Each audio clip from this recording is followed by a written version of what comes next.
大家好，我是阿胖。今天买菜发现绿豆芽不仅长得好，而且还便宜，2块钱一大盒。今天就用它给大家分享一个非常独特的做法，很多人都没有吃过哦。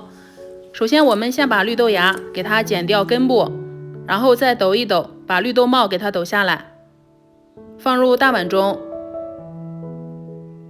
加入1勺食用盐，向里面加入清水，没过绿豆芽，然后我们用手把盐抓拌融化，然后放一边，先给它浸泡10分钟。再准备1只小碗，向里面打入2颗鸡蛋，用筷子给它搅拌均匀。然后盘子里再准备半根胡萝卜，给它擦成胡萝卜丝。绿豆芽泡好后，我们给它控干水，然后再用流动的清水给它彻底冲洗干净。洗好后，我们给它控干水，下放一边。然后炒锅中多加一点食用油，凉油我们倒入鸡蛋液，这样可以炸成鸡蛋花，而且鸡蛋花炸出来它是比较碎碎的鸡蛋，而且还鲜嫩。炸好后给它盛出来，放入大碗中。锅不用刷，直接向里面加入清水，开大火把它烧开。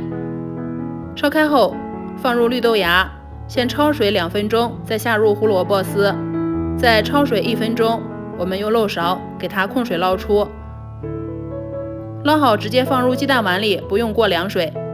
现在向里面先加入3勺淀粉，我加的是土豆淀粉，最后再加入面粉，用量不需要太多，只要能够使蔬菜爆成团的面粉量就行了。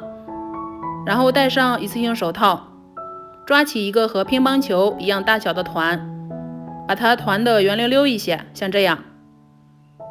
再裹上1层玉米面，如果喜欢吃玉米面多一点的，裹上1层后蘸1层清水，再裹一点玉米面，这样就厚了。我喜欢吃薄一点的，所以只裹了1层。放入不粘笼垫上，每个之间还要留有空隙。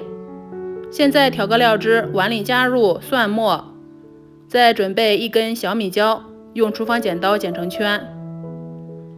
然后加入生抽、米醋、小磨香油、1勺油泼辣子，给它搅拌均匀，放一边。现在水开了，把做好的豆芽团子水开上锅，盖上盖子，大火给它蒸6到8分钟。前面有个步骤忘加盐了，大家记得要加上。现在已经蒸好了，哇，颜色金黄翠绿。我们夹起来，把它盛入盘中，就可以端上桌了。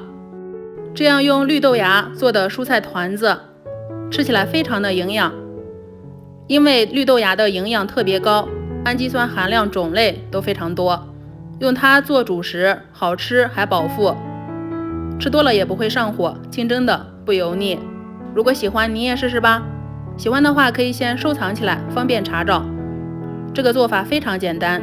我是阿胖，点我头像还能看到更多美食视频。我们下期节目再见。